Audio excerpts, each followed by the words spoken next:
What is up, everybody? Welcome back to the Twin Sons Podcast, episode 62. As always, we were brought to you by Runeterra, ccg.com, probably the best site I've heard of. And I'm not just saying that because I'm getting paid, but I'm also saying it because they're awesome.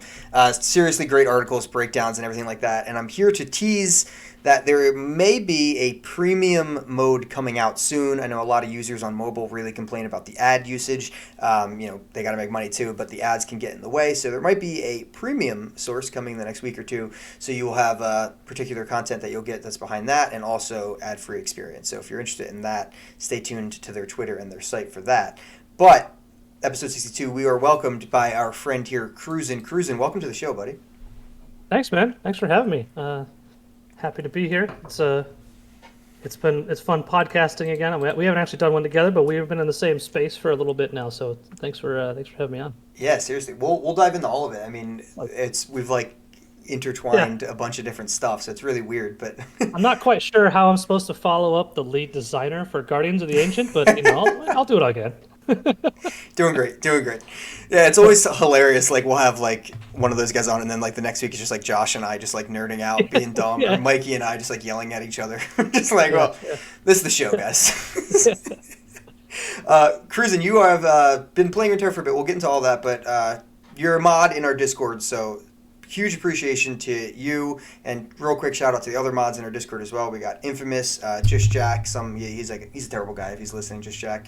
We got him. We got Infamous. We have Wolf and Lucia. You guys all great. The Discord can get a little bit hectic and a little bit crazy, so you guys do a great job of just keeping conversation going and everything. So I appreciate that. Yeah, first off, happy to do it. That's a fun time. And secondly, Kroozin's going to come on every once in a while here and try to help us out, fill in, because Mikey in chat screaming is a slacker. It's just just going right in. I'm the stand-in. I'm happy to fill that role. Slacker indeed. Yes, definitely slacker. But yeah, as you guys have noticed, we've had Josh has been AFK for a while, a little bit missing in action. He's been very busy traveling for work, not happily traveling, but traveling. So he will be back. He's still playing Runeterra all the time and making up crazy ideas and sending me just absolute nonsense lists. So he'll be back when he's back. But for now, I'm trying to hold the fort down, and Kroozin here is going to help us out by doing that. Stuck with me for now. Yeah, it's perfect. So let's get into some of your gaming history that will definitely cross between mine. But I guess we'll talk card games. I mean, we can go. I see the Oculus in the background as Mikey's other, but we'll go with card games to start. When did that start for you? Yeah, I mean, kind of like most people, I started card games when I was a kid playing Magic just for fun with my brother and stuff, and from there I got into Pokemon. I didn't really get into competitive card games until Hearthstone. Nice. I played that for a long time, like 3 or 4 years, something like that. And I remember wanting to get really serious about it. I pushed to Legend, and I was like, oh, I'm going to qualify for Worlds. And I spent 1 month grinding all the way to top 500 Legend. And at the end of that month, I was so exhausted and burned out from just I played hundreds of games that month that oh, yeah. I was like, okay, I need a break. That was too much. And I literally never went back. So, wow. Yeah, I kind of just burnt myself out on it a little bit. So from there, I went to play a little bit of Artifact back in the day. Obviously, that didn't work out so well, but my biggest competitive game was a game you're very familiar with called Star Wars Destiny. Yeah. For your listeners that may not be familiar with it, it's obviously Star Wars CCG with a dice element built in. Yeah. So I played that since it came out until 2019. I was, I had everything. I was really into it. I had a podcast, a website. I had a team competing and all that stuff. Went to Worlds. Was lucky enough to finish top 4 at last World Championship, and then was all excited to follow it up. And then they discontinued the game. Yep. Big sad. Yeah, it was very sad. Yeah. Artifact and that back to back too. Yeah. Both died pretty close to the same time, right? In there. Yeah. Oh yeah. Within a couple months. And so I was like, all right, I think this is the universe telling me that I'm not supposed to create content for card games. So here I am now transitioning the curse over to Runeterra. So I apologize in advance. Yeah, but it worked out well because Runeterra came out right after all that happened. Yeah. And obviously I love Runeterra. It has all the best elements of Destiny put into a digital form. Yeah. Yeah, it worked out pretty well Yeah, I in the mean, end. so I was never anywhere near that level of competitiveness for Star Wars Destiny. We always talk about Destiny on the cast, and like somehow our Discord got filled with so many Destiny players at the beginning, and like nobody, like I was on, it was called Golden Dice Podcast, which was my friend Jack and my brother ran it, and they both were pretty competitive. I think my brother got like top 8 at like Gen Con, like North Americas, and Jack went to Worlds a bunch. I think he got top 16. Um, and like, they were all very competitive. I was like, I just want to come on and make memes and just kind of mess around. So once they started getting competitive, I kind of came out and, backed out of the game more and just kind of played casually. But so many people joined our Discord that were just like, oh yeah, Destiny. And I'm like, oh, I was on that. And they all knew Golden Dice, just no one knew me because it was by that time I wasn't even on the Right. cast anymore. So it's hilarious how many people have actually come from that game to this Yeah. and just I had no mean, idea. the timing of it, with it, ending right Yeah, before this came out, plus the fact with the biggest draw to me in Destiny was the back and forth interaction, exactly. and that's like Runeterra's main feature. So it's just a really smooth transition. So I feel like it attracted a lot of Destiny players. Yeah, it was really hard to play Hearthstone after playing Destiny for me because of the back and forth, like you said. It Yeah, was, and playing Hearthstone now for me at least is like archaic because it's like, oh, I'm just sitting there watching them do their thing, waiting for my yeah, turn to do my thing. Yeah, and that whole back and forth was so key. And you're right. yeah. I mean, it was an easy transition for sure. Take my turn, go make a cup of coffee, come back when your turn is over. It's Yep. it's just so much more interesting with the back and forth actions. Yeah, exactly. Yeah, for Hearthstone, it was always just 100% Sunday afternoon, just watching football. All right, take my Yep. turn. Then I can watch for a couple minutes, go back. Yeah, exactly. And it was great, but now it's there's a lot more to it. So all right, you teased a little bit of the content creation. So what was the Star Wars Destiny thing called, and then did you do content creation for Artifact as well? Yep. So the Star Wars Destiny, I had a podcast called The Sons of Mandalore. It was just me and my buddy. We started it because we just enjoyed the game and wanted to talk about it, really. Um, and then we kind of transitioned over to a group called Entourage Gaming when we brought on a couple more people. Mm-hmm. So that went on for until pretty much until Destiny ended, and then Artifact came out, and I teamed up with a couple of other Destiny players, and we started a podcast called Back to Base. It was going very well, actually. We had a really nice following. The game seemed to be looking somewhat promising, and then we all know what happened there, which was a real shame because we had a good momentum going. We had a nice group of not only the podcast, but we were doing website content creation and stuff. So ever since then, I've kind of missed the content creation side of things. So Yeah. so this is kind of why I reached out to you in the first place. So. Nice. So yeah, I mean that's 2 games. That's one more than I did. So you got me beat. This is my second now. So Yeah, and I have all found newfound respect for podcast creators in general for the like you think, oh, you just go on and you talk for an hour, but then you don't realize that the 2-3 hours that you spend editing in the background yeah, every week, and then the social media and YouTube, and there's a lot that goes into it. But at the end of the day, it's fun. yeah, no, for sure. And we don't talk about that enough. But honestly, yeah, there is so much that goes into it. That's really fun. Like realistically, Mikey, our the guy who hasn't shown up on the cast a whole lot because he hasn't been playing as much, does a ton of work on the finance side of us. So we can do all the giveaways. We can keep all the money tracked and straight, which is great. And always thankful for him. Josh is just like the I'll be there type of guy, just always on the cast doing whatever. And then for me, it's just so much fun, like you said, just to do all the social media stuff Yeah. and just try to get that going and try to get more people in the Discord and blow up that way and do those type of things. But like I feel like we've tried to be open from the beginning, hopefully at least, that this is not trying to be my job. Like we were talking before we started, like you're an IT guy, program manager, I'm a chemist. Like that's what I want to do. I want to be a chemist. This is a lot Yeah. of fun though. This is like 100% my Right. hobby and a blast. So I have fun doing it in that way.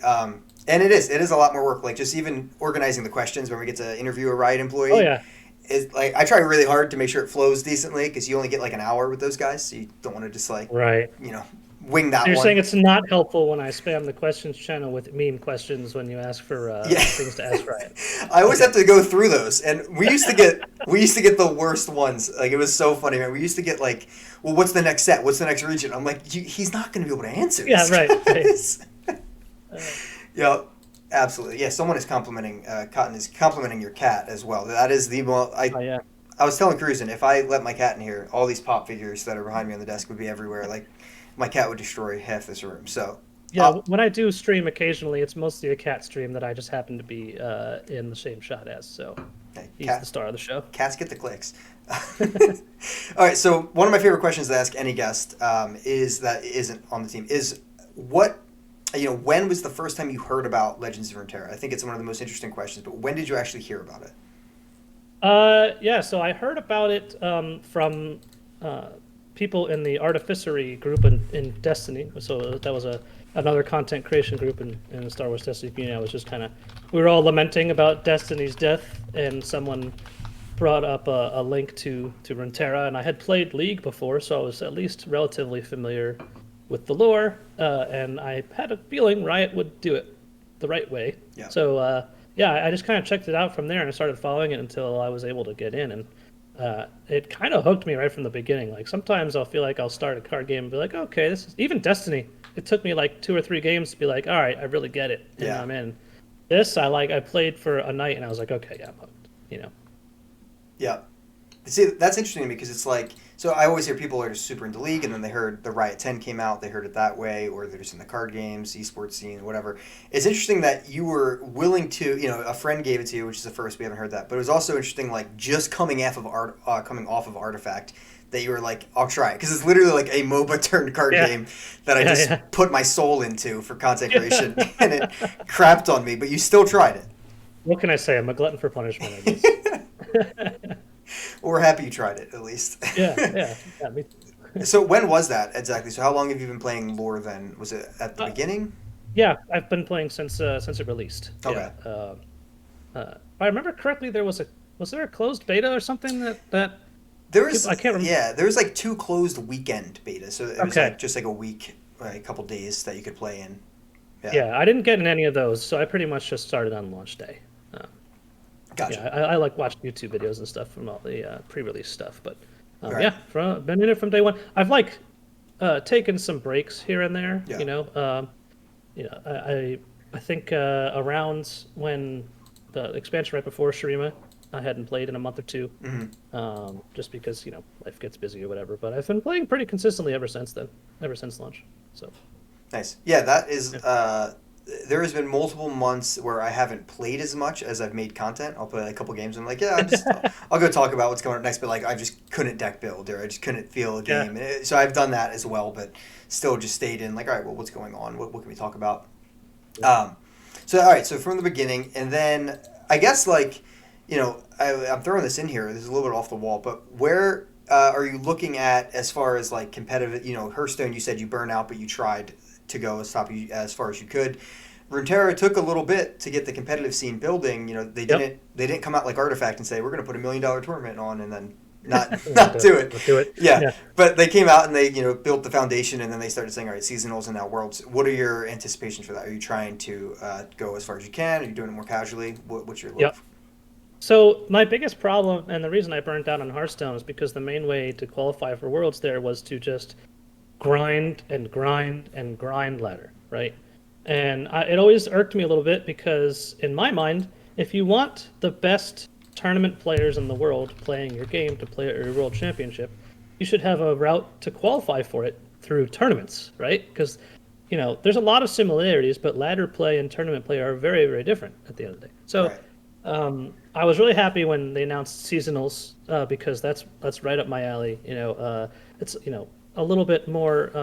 It takes a little bit more luck, right? Because even the best player in the world can have a bad tournament. But my plan is I am sometimes too competitive in general, so I am going to just push as hard as I can to qualify. I'm going to try and hit top 700s. I feel like that's at least more achievable than I think Hearthstone was like top 200 or something like that. Oh, wow. And at least when I played, that was a couple years ago. Right. But between that and seasonals, I feel pretty confident that like I could at least have a shot. But I think the difference for me this time to prevent burning out is like I'm not going to dedicate an entire, my whole life to it for a month or something like that. Right. I'll play when I can. Just make sure I don't get burned out. Make sure it's still fun, because if it's not fun, why bother, right? Yeah. So, yeah, I guess it's a roundabout way of saying I'm competitive. I'm gonna try, but I'm also not gonna be making it a full-time job kind of thing, So. Yeah. I think I'm lying pretty much the same space as you are for sure. I've I haven't talked about a ton on the cast lately about where I'm at Runeterra wise. Talked about previous stuff I've done, but couldn't play in the most recent seasonal. I didn't even. I tried to qualify through Last Chance Gauntlet, but didn't even make Masters. Had no time to push life things. Yep. The previous two played in through one through Gauntlet, one through top 700, and did okay. I got 3 and 2 for the card back, and then 4 and 1 for the second one. But I lost like second round, so it wasn't like I lost the last round or anything. Like wasn't Still super. 4 and 1 is pretty impressive. Overall. Yeah, That's it great. felt good, and I didn't like that meta, and I just kind of went in with some weird stuff, and I was like, wow, that turned out okay. Like it was interesting. Yep. So I was happy with those performances. Yeah, and it's just if I do that second one that I grinded a little bit hard for, like that took me out of the game for like a 3-week period where I was like, yeah, I just don't really want to. I kudos to the people who can stream this game every day, or stream any game every day as much as you guys do. I don't have the mental willpower for that. So. It's impressive. I don't know how. Like I love Runeterra, but if I played it 8 hours a day every day, I don't know. I don't think I could do it. Yeah, I'm the same way. And if I did, I wouldn't be having fun doing that. And I certainly, Right. when I stop playing, I wouldn't want to do the podcast stuff. So that's the main thing. It's like I gotta want to do this and play at the same time. So it's like we're in the same page there. So that's an update for anyone who's wondering that I'll still tweet out like what list I'm taking the gauntlets and things like that. But that is why you haven't. I'm not going for the Masters grind. When that got announced, that was exciting for me as a fan, mostly. Yeah. And the cool thing, like you said, though, is the seasonals did offer, like, all right, I spiked one seasonal, I did really well. All right, well, I got into Worlds now. And that's, like, a cool route. Right. And that's the only route I would get in. Like, there's 0% chance I'm grinding for Worlds. Not happening. I hear you. Yeah, exactly. Yeah, the like, and that's what I like. Like I said, they want the tournament players to have a really legitimate path to a World Championship tournament. And that's exactly what this is, which is also why I was happy when they changed it from 5 rounds you have to go undefeated to I think it was 9 rounds, and essentially a couple X and 2s can get in. Yeah. Because like, I feel like that's a good balance between tournaments, being able to qualify through tournaments, while also having some leeway for like the really good players to like drop a game and still be able to qualify. So. Yeah, exactly. It does feel like a nice actual, little bit of a mix up there, and the two seasonals that I did play, I had a blast. It did feel like a local tournament. Like I was talking with friends the whole time and doing that. So I want to play more. It's just that if I grind to Masters or to top 700 in multiple seasons, like I won't be doing this anymore, and I'd rather be doing this. Yeah, for sure. So all right, last intro based question, then we'll jump in. So if you've made it this far, we are going to be talking about patch 2.7 because last week we did have Riot G Major, the guy who designed all of the Shurima, on, so we didn't really get to talk about the atrocity change and things like that. So we'll be talking about patch 2.7, then we'll be going over one deck each here. And Kroozin brought something super spicy. Super spicy. Prepared to be shocked and awed. It's going to be crazy. So favorite lore memory so far? Do you have one? Yeah, I think so. So back last summer, before seasonals were a thing, I was playing in there was a series of community-sponsored tournaments. Yep. And I don't know if you remember or played in them, but there was a series called the Duels of Runeterra. And so I like to stream when I play those. I put on a delay or whatever, but I like putting it out there and just kind of having fun with it.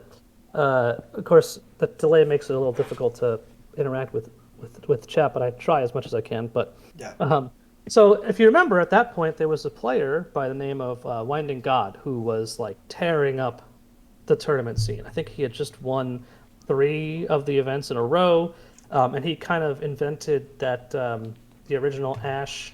I can't remember the name of the card. The card that draws based on the number of 5 plus. The Assessor, Trifarian Assessor. Yeah. Yes, that's it. So he kind of coined that deck, and it was crushing everything. Yeah. And so I was playing in this event, streaming it, and I won my first round, and the second round pairings went up, and I got paired against Winding God, and I was like, well, okay. Here goes nothing. I guess, you got to beat the best if you're going to win the whole thing anyway. And long story short, came down to a game 3 that I won a close game, and I was super hyped about it. And in between rounds, I was following along with the mainstream, the casters that were casting the whole event. Yeah. And so I switch over, and I hear them go like, oh, I think I saw Winding God just lost. And then 30 seconds later, like, okay, this round is over. Let's see if we can find someone else to feature on the stream. Right. And so I was like, I'm streaming, and I'm the one who just beat Winding God. And so they go over to my stream, and before each round, I would like bring up my web browser to show people, like, hey, this is my opponent's deck list. Yeah. Talk about like what I'm thinking of banning and why. Right. And kind of the whole thing. Well, I learned about, I don't know, half an hour to an hour into the round that I forgot to switch my scene back over on OBS. So the entire time that I was supposed to be featured on this stream, they were just looking at my web browser. That's fantastic. So the casters were like, "Well, I guess we're not watching this one." That's so fantastic. I was all like, "Yeah, this is like I'm gonna be on the mainstream," and nope. This is my breakout moment. Yeah. So that was a little unfortunate, but it was. That's hilarious. That's fantastic. Yeah, I think you told me you beat Winding God, and then did you top cut or you didn't top cut? I forget now. I missed top cut like the last round I dropped. And Winding made top cut though. Yes, he did. I was his only loss. Oh my gosh, the biggest sad. Yep. Oh jeez. Oh well, what are you gonna do? Yeah, I don't know if he's still playing or not. That's what I'm not sure. You know, I haven't seen him in a while, but it's also there's not a lot of, or at least I haven't been playing in any community run tournaments, so I'm not sure if there's still a thing. Yeah, there's still a thing, but it's not like duels was like the biggest one. Now there is a lot still going on, but it's kind of like they're just spread out. Like they try to keep weekends, and they're going every other, so they're not trying to be on top of each other's toes. But we're going to transition to patch 2.7, and there is a hot topic issue in this. So first, we'll go through two other things real quick. So firstly, in patch 2.7, they released the second batch of Shurima, which is titled Guardians of the Ancient, and they released the Chip Guardian, which we gave away 3 of on Twitter. So thank you guys for retweeting the giveaway. We're doing that now where it's just like we're giving away 1 guaranteed, and then for every 100 retweets we get, we're just throwing an extra one in there. So I got almost 300. So we gave away 3, which was cool. So we like giving out chips for everybody. And I think everyone, before some people would just pocket the cash and be like, I'm going to save it for something else I want. But I think every single one of those people tagged me and I got I got chip, baby. Chip is life. You can't not get chip. I was happy that one because we can't gift. I nag for gifting in Runeterra all the time. Yep. We can't do that. But at least they actually bought chip. But with this, they did balance 2 cards. So that's a little bit of something, that's some balance. We've been asking for a little bit more balance recently. So they balanced a card that Josh, he's in San Diego right now, but if I was there, I know he was doing cartwheels when he saw Atrocity move to 7 mana because he hates this card. How did you feel about that change? I think it's perfect. I was always in the camp of it's really strong. It's not like it breaks the game, but I feel like its biggest issue is that it would limit design space for future stuff. Anything that can get huge, everyone's first thought is Atrocity, right? Yeah. Mm-hmm. And I think going to 7 mana, a lot of times I feel like when we see a balance change that just moves a card up a mana, it's not very effective. It doesn't have a ton of impact, which is sometimes fine. But in this case, the big difference here is you can't cast 2 in a turn, right? Going from 6 to 7 mana, you can only ever have 13. Yeah. And so I think it's a sweet spot for it to be in, where it's still a threat, it's still an important card, but it's not there's a lot more chance to counterplay.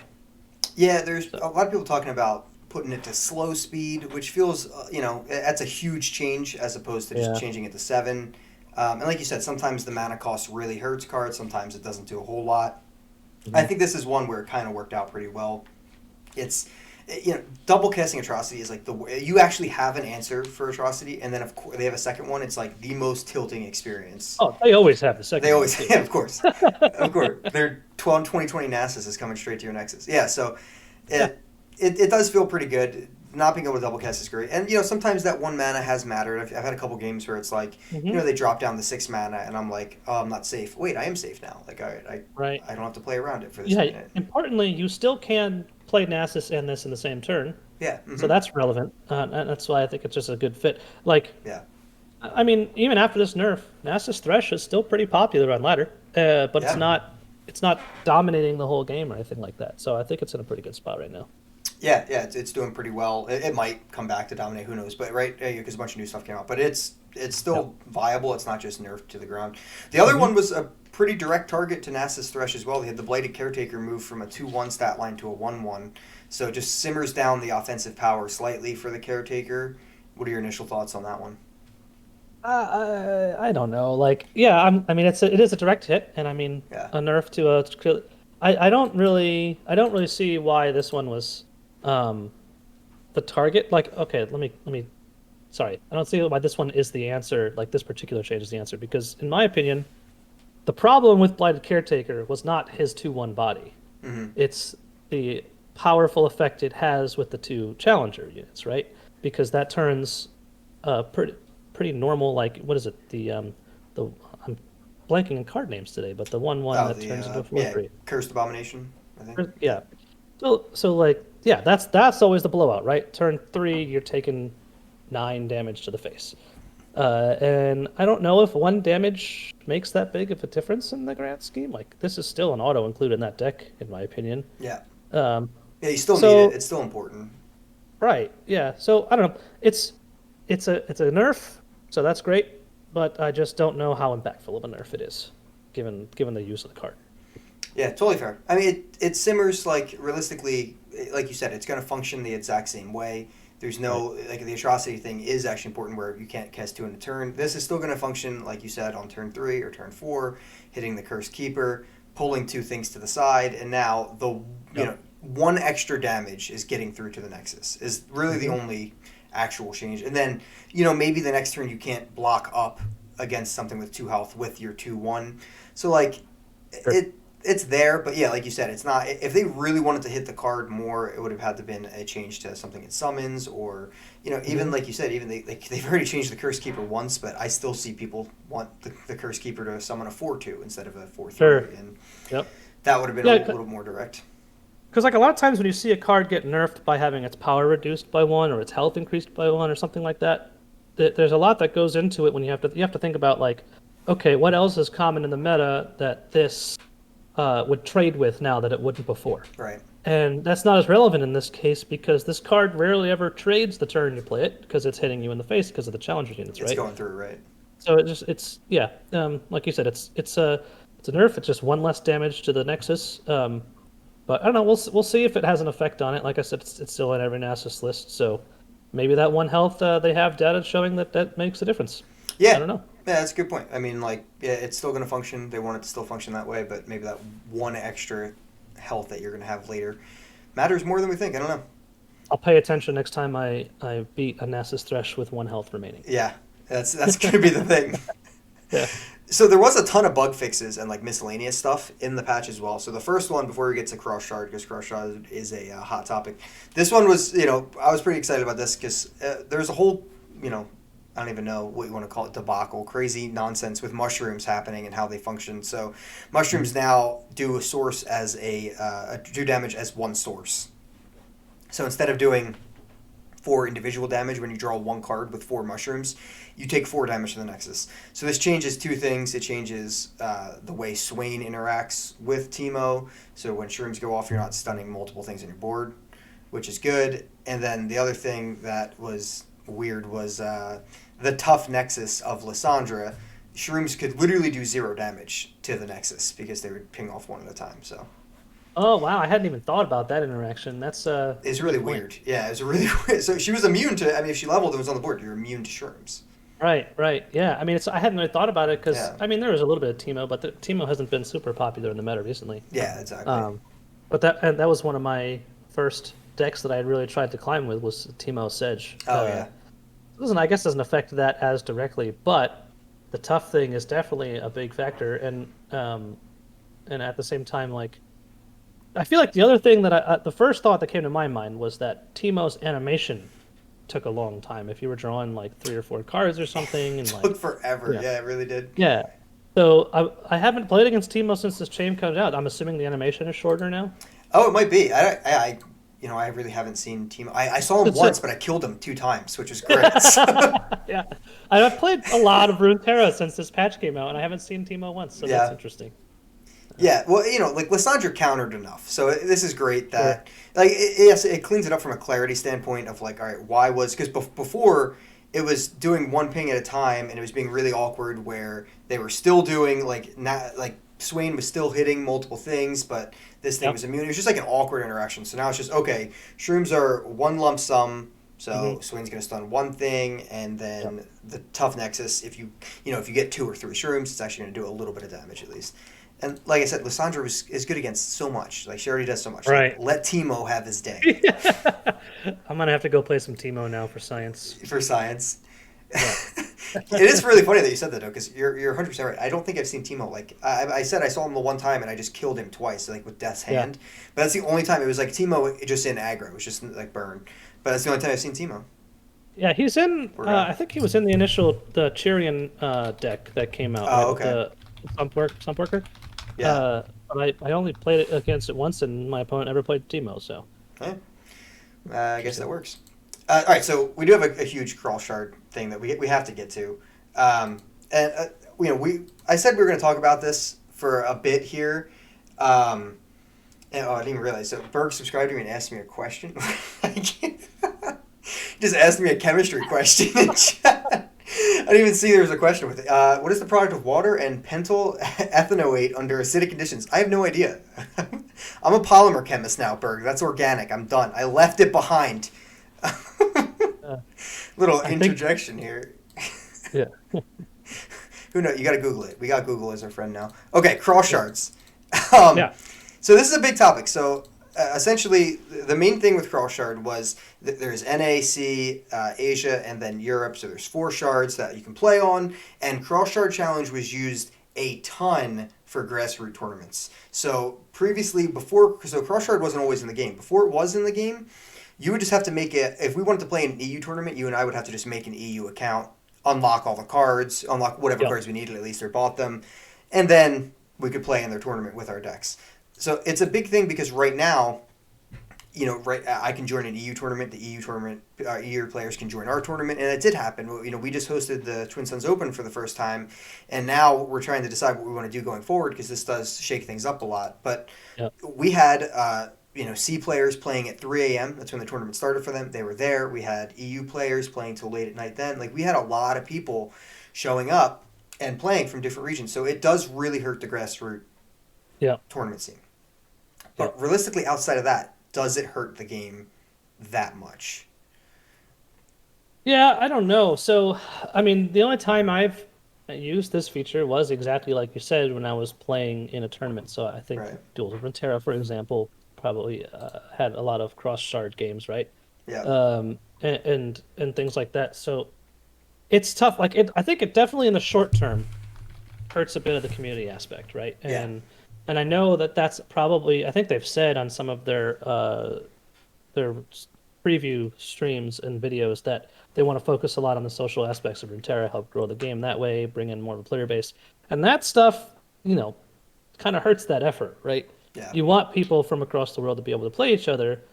So yeah, it's unfortunate in the short term, but I think the way that they phrased it in these patch notes, it says it was essentially degrading the tech that they use to facilitate those cross shard games, Yeah. and it was getting in the way of development for new features. And so I don't know the way they phrased this, so they're going to have more information on social features in the future, but for now they wanted to let us know. So I feel like I'm hoping at least it's a temporary setback, Yeah. kind of a because as we mentioned, I mean I work in tech, and stuff like this happens all the time where you just have outdated software that holds you back from developing something new. And sometimes you kind of just have to bite the bullet, cut something out for a bit, focus all your work on a new version of it or improving a new feature, and then you can add it back in later. Yeah. So I guess I'm just hoping it's a short-term thing and they'll have a way to fix it in the future. See, like, gut reaction was like, oh, wow, this is crazy. Like, and that was generally the community's gut reaction when this did happen like 2 weeks ago. It was, hey, new cards, but also snuck in, cross shards going away. But it's not till like June 2nd, it seems like, in Yep. patch 2.9. So you do still have time to do tournaments, and people are hosting them now. So if you're interested in getting into any cross shard tournaments before then, do so now. It also gives you the heads up to be like, okay, if you are a tournament grinder and you're an EU player, and you know Cross Shard's going away, well, start working on your NA account a little bit now, and they give you a heads Hmm. up, so you don't have to buy all the cards. You might be able to earn some that way, which I thought was nice.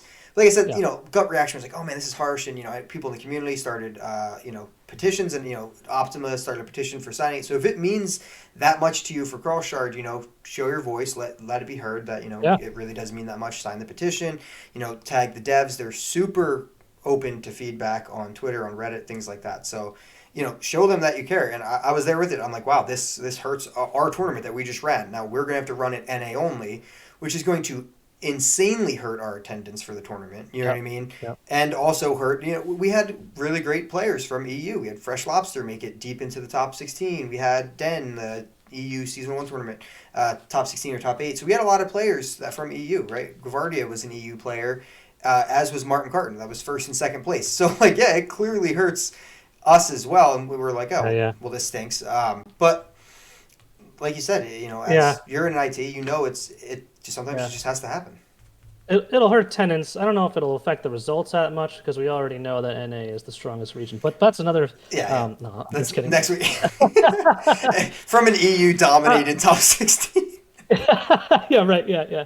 No, obviously kidding. But the thing I think is also easy to forget, at least for me, a lot of time, because I am such a competitive-minded player, that I forget sometimes that 99% of Runeterra's player base are people who just whip out their phone every once in a while and play a casual game, Yep. or just mess around in labs or whatever. Exactly. I know someone wrote an article about labs recently. Sounds kind of familiar. Yeah. Um, I should have plugged that so- one at the beginning. I did forget to plug that one. Sometimes I'm like, oh man, this feature kind of hurts the tournament scene. And yeah, that sucks. Yeah. But it's a very, very minute portion of the player base that, again, hopefully it'll be a temporary issue that will be a new feature will be added later. I mean, I have a lot of faith in the way Riot's handling all of this in general. They gave us plenty of notice. And, they've already added in-client tournament support. Yeah. Which, other games that will not be named have been talking about doing for years, Right, exactly. and still haven't done it. So it shows me that their intentions are in the right place. Yeah. And so I have faith that they're doing it for a good reason and that they have plans to fix it in the future. So, we'll just have to play NA only tournaments for a little while and see what happens, I guess. Yeah, that's exactly perfectly wrap up this segment here. It's just that we got to wait a little bit, and we've had faith into them to do the right thing before, and they have. And I'm just excited to what other social features are they even talking about? Oh, yeah. What does that mean? Are they going to be worth not having Cross Shard for a couple months? Yeah, maybe. Sure. Hopefully. And You're going to have a blowout last minute Cross Shard tournament for Twin Suns? we then? should. We were going to do it before every seasonal. That was our original plan, was to do one before every seasonal, and then this one is throwing the hook in there. So now we're trying to work on if we should try to sneak one more in on a weekend. But there's a lot of tournaments set up already for May. So shout out to those guys. Mastering Runeterra, they're hosting another tournament for their Discord as well. And then Runeterra Decks, the guy on Twitter just retweets decks all the time, and he streams a little bit. He's also hosting $1,000 tournament as well, and they're both in May, I believe. The one might be the first weekend in June, but they're both really, really soon. So one last shebang. So if you're interested in those, check those out. We might try to do something maybe smaller, but all right. So we got some decks to talk about. Yes, we do. So I'll hop on over. So we'll go with you first. I'll read through this super unique deck. It's called. What are you calling this actually? I call it just degen. I don't know. Half the wins come from people tilt forfeiting. Yep. Tilt. I'm half those wins. So this is Azir Irelia. It's 3 Azir, 3 Irelia, 3 Emperor's Dais, 3 Droplets, 3 Dune Keepers, 3 Sparring Students, 3 Greenblade Duo, 3 Ribbon Dancers, 3 Blossoming Blades, 1 Inspiring Marshal, 3 Shapestones, 3 Leap and Follows, 2 Nopifies, 2 Syncopations, and 2 Homecomings. So I'll let you take it away. Just everyone is pretty familiar with this deck right now. If you've played any ladder in the past couple days, this deck is extremely aggressive, extremely fast. So what have you been enjoying about the deck? Yeah, so obviously this deck is kind of a big talking point of the expansion right now, and I'm not usually one to just kind of jump on the tier 1 deck. When you told me to bring a deck list, I had some ideas for some other stuff I've been messing around with, but I mean, this is the one of the first times that there's been a tier one deck that a lot of people seem to hate that I just love playing. And just for me, yes, it's probably a little bit overtuned. I don't think it's breaking the game or anything. There are definitely counters out there. It has a big effect on the meta in that Yeah. you have to account for it, right? Yeah. But it's not like crazy broken. Anyway, but like there's to me, there's always a lot of interesting decisions to make, when to save resources. A lot of people, when I see people play this deck, they're kind of just all in face all the time. When really, a lot of times the good play is to hold back something to like don't use your blade dance until you have an Azir on the board or something. Um, Plus I also feel like a lot of the lists I've seen, I have strong opinions on some of the cards I've seen in this list. Like a lot of people are running the one mana landmark with predict. I Yeah. I Yeah. don't think it has a place in the deck at all. Hmm. Um, and the big one I see a lot of people use is retreat, Yeah. and I cut that very quickly. It has some uses. It's not a bad card. I just don't think it synergizes as well with the deck as a lot of the other stuff because the return doesn't activate your play effects like the blade dances, Right. which, at least in my experience, are by far the most impactful things to recall and play again to get that extra effect. Right. It's but the thing that really put it over the edge for me was that a lot of the lists I saw at the beginning were running three Inspiring Martial and Yeah, I no definitely copy. noticed that Yeah, just one here, yeah, and people were the first day was like everyone was like, "Oh my god, Inspiring Martial has to be completely yeah, nerfed." And I'm yeah, saying yeah, you yeah. only have one here, so is not I your mean, opinion. when it comes down, it's strong, no question. Yeah, But I feel like every time, first off, there were a lot of times where I would draw it and turn four, but like I wouldn't have time to play it. yeah, So I found Syncopation was a card that not a lot of people had initially in this list that has just taken the deck to the next level for me. It just opens up so many cool options. Between like leaving an Azir on the bench and then swapping him in when he's huge and they don't block right. to things like that. And Inspiring Marshal, sometimes you do need it to win a game. So that's kind of why I have one in there. Yeah, The main reason, honestly, is because I didn't want three Syncopation, because like that can just break your hands sometimes, right? yeah, right, exactly. The only problem with the deck is, but this is true of most decks, sometimes you just get a funky draw and you can't do anything. It relies pretty heavily on drawing one of Emperor's Dice or Yep. Azir himself. So there are games you just get outdrawn and that happens, but like there's just a lot of interesting decision points in it, and Yeah. I like that aspect of it. Um, So I haven't played it personally, but you're 100% right. Like I've watched a lot of games of it being played, and on that side, you're right. There are so many more decisions than it appears. It's not like burn aggro where it's just like old school burn aggro, right? Like right. disciple, where it's just kind of like, yeah, and that deck got pretty nuked because I attack with Boom Crew Rookie or a disciple or like that was Yeah. pretty mindless. This to me, it played a little bit more like a Nightfall deck almost, where like you're kind of Sure. holstering and then going all in on a specific turn. And I think you're onto something for sure with the Inspiring Martial, where that specific turn that you're going in, if you're playing Inspiring Martial, it's happening later. But your all in Right. turn can be earlier with when you're not going on Inspiring Martial. And realistically, like leveled Azir is enough. Yes. Oh yeah. Yeah, Oh yeah. And planning out, because this is a type of deck I can plan out 2 turns in advance. yeah, Like, I can line it up so that I get, 3 blade dances in a turn right. or something like that. And I had one of my coolest lethals I've had in a while on ladder just an hour or so before this stream, where I had two of Irelia's swap spell in my hand because I had done a blade dance early in the round, Yep. and I swung with everything. I had 2 things unblocked, but I was short enough on lethal that just swapping Irelia into one of the empty spots, I'd be one short. Right. So I swapped Irelia to a blank spot, replacing a 1/1, and then used the other one to swap Irelia with my Azir, who was like an Oh my 8/3 or gosh. something like that. And he was out of mana, so he couldn't do anything about it. And so like the double swap lethal, it was really cool. Yeah, because I'm trying Something to that think of like because you have to swap Irelia with her Bleed Surge, right? that's right. Yeah, that's Yes. So, hilarious. so I couldn't just swap Azir with the 1/1 directly. I had to Yeah. But like, I stared at that board for a minute. I was like, I know I'm missing something Yeah, here. something And serious. then it hit me. I was like, oh, there it is. Yeah, it's those old, what is It's it? just a tricky deck. There's a lot of cool tricks you can do with it. I Yeah, like that. yeah. And there's a lot of people out there who are just like, straight up, it's completely busted, nerf it to the ground. Some Hmm. people are like, yeah, it's got a lot of counters, and it does, like you said. I mean, there are a lot of decks that counter it, but I think the best thing you said, or at least the thing that I resonated with the most, is that it does have to be answered in the meta right now, at least. Like its play Yes. rate is high, it is the new hot toy, and it's good. And if you take something that's not prepared for it, like it will run you over more often than Hmm. not. Oh yeah. So it's definitely just meta shaping for right now. When its play rate's this high, anything is going to be slightly meta shaping. So right now, it definitely is a little bit meta warping where you have to take something that can answer it. Last question about it before we move on to the second deck is if you had to nerf anything in the deck, because people are talking all different sorts of nerfing. I think you and I are both pretty close on the same page of it would be something slight. We're both not saying it would Yep. be something super severe, but if it had to be anything, what do you think it would be on your end?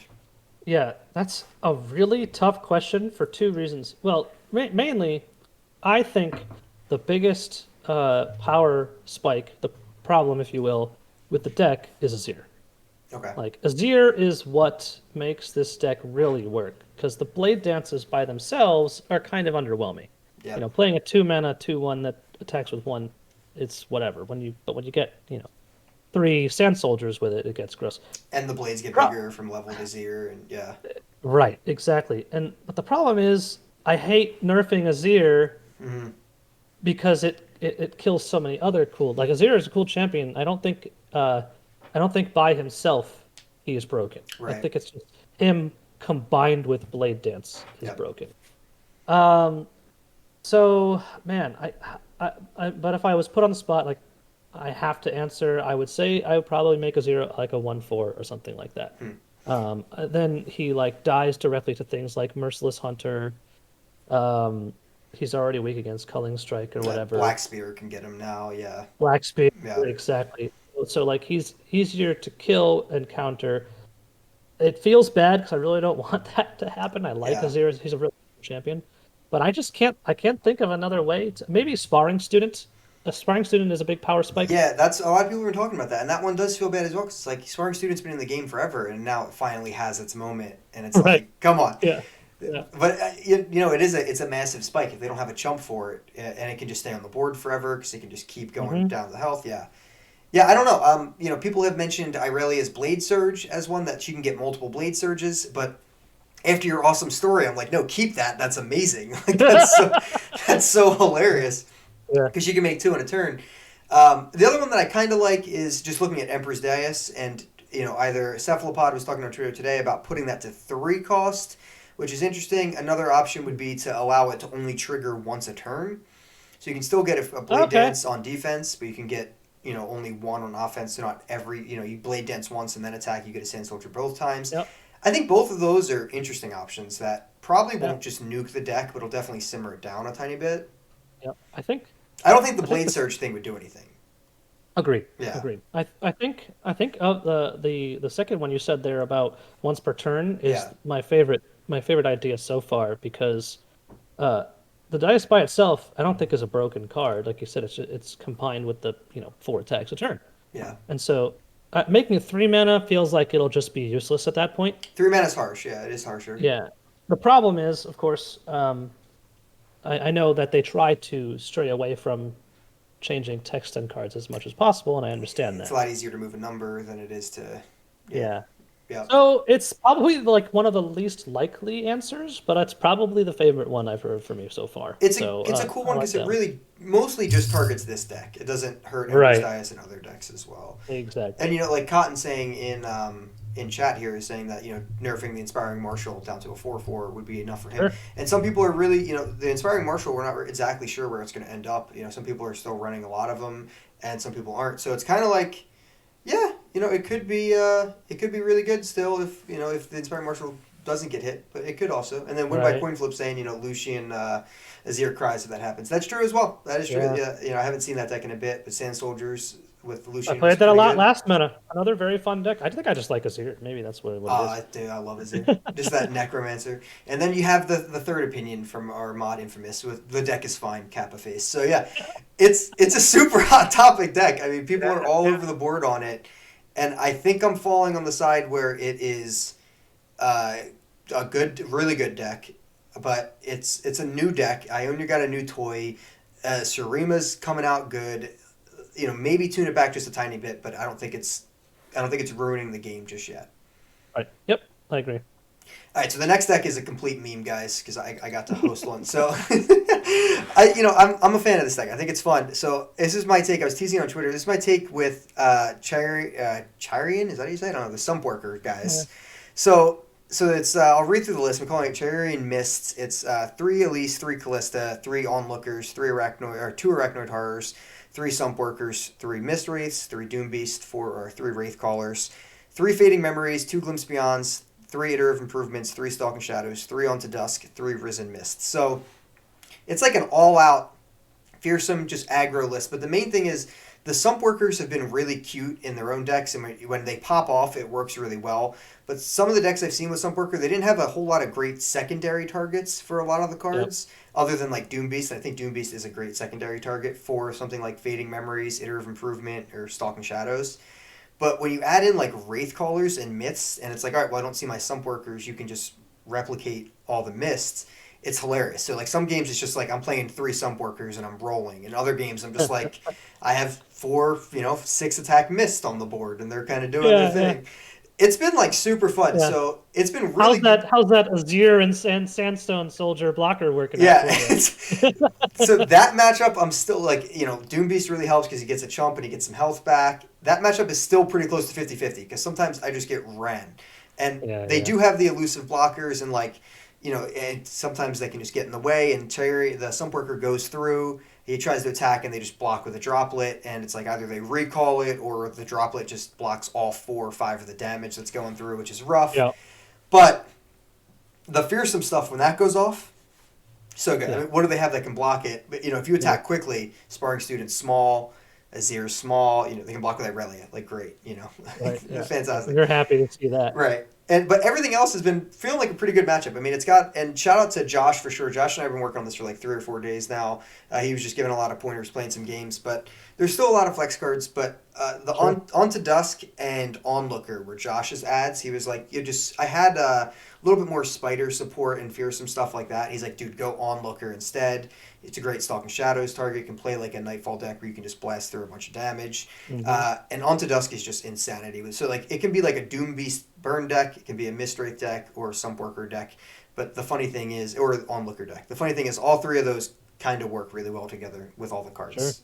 Sure. It's hard to run 3x Fading Memories in a deck that's not this one. Yeah. So Onto Dusk is main target, I guess. It's just the only 2 Nightfall I see are Onlookers and Doom Beast. Yep. Doom Beast, right? Yeah. Okay. That's it. But still, getting a would that be a 6/1 Onlooker at that point? Yeah, he'd be a 6/1, or even it can just be used like to reactivate it. Yeah, like next turn you can just get your reactivation on, which is good. It's mostly a Doom Beast target.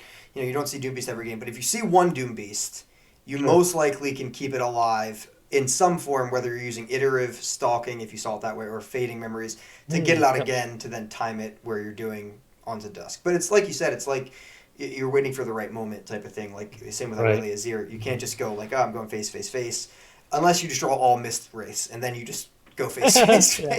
I like it. It looks fun. It's really fun. Yeah, it's been fun. I think it's an interesting take on the Stump Worker deck that it's not as. How often do you level Callista? Not all that often. I mean, we have a couple things that are ephemeral with like Fading Memories and stuff, or the Stalking Shadows, but the best thing Callista and Elise do, Elise's best thing is she gives you a 1/1 spider to give you just another body or blocker against like an Azir deck, because a lot of times they don't really have a chump blocker on turn 2.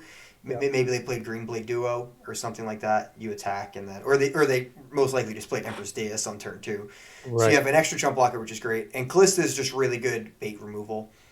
She's just, all right, she wants to get hit, but they're both just fearsome through early damage through the Nexus and then try to finish it with more fearsome. So makes sense. There's a lot, but you're 100% right. They're both like flex options, which is kind of funny. You normally don't say both your champions.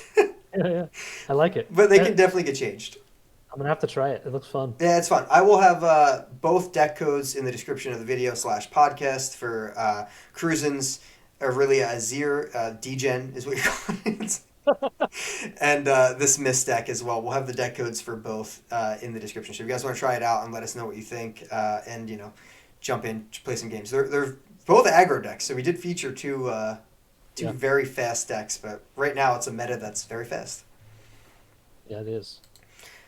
Yeah, it's that's pretty much gonna be the show, guys. We have real quick. I do want to shout out. We do have a new Patreon.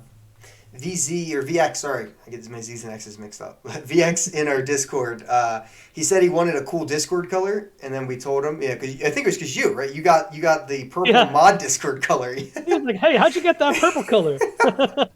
And then somebody pointed him to the Patreon because our Discord's all, the Patreon colors are part of the uniqueness. And then we sent out stickers to anyone at the $5 tier, Rich. So he came in at that tier. So we're going to send him out a sticker next month. But he has his cool color now. So he did really want that color. Yeah.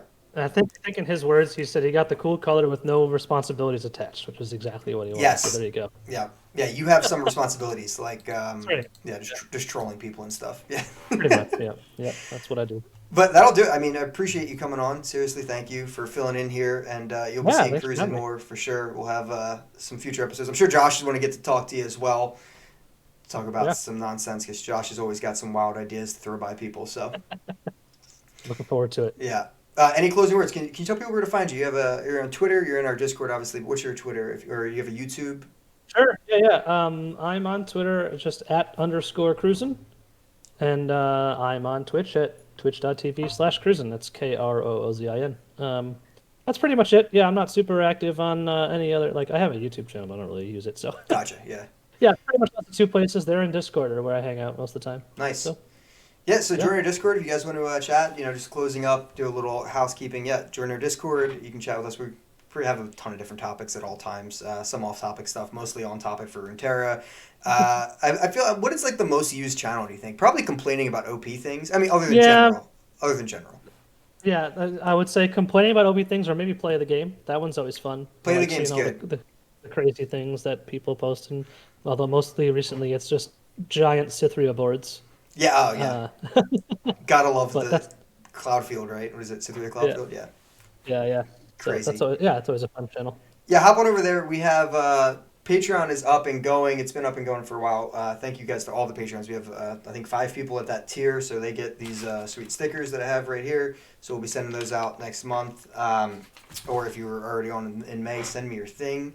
Send me your address, and we will send that out to you. And just make sure all the links that we discussed will be in the description below. And make sure to follow us here on YouTube. One quick announcement: we did reach past 500 YouTube subscribers, so we're halfway to the 1,000 mark, which is the goal for 2021. So we did that in a couple months, so that was cool. So hopefully we can make that happen by the end. Yeah. Yes, that's awesome. Yeah, so if you're not there, follow along, and if you feel like chatting more with us, like Kroozin said, we'll be in Discord.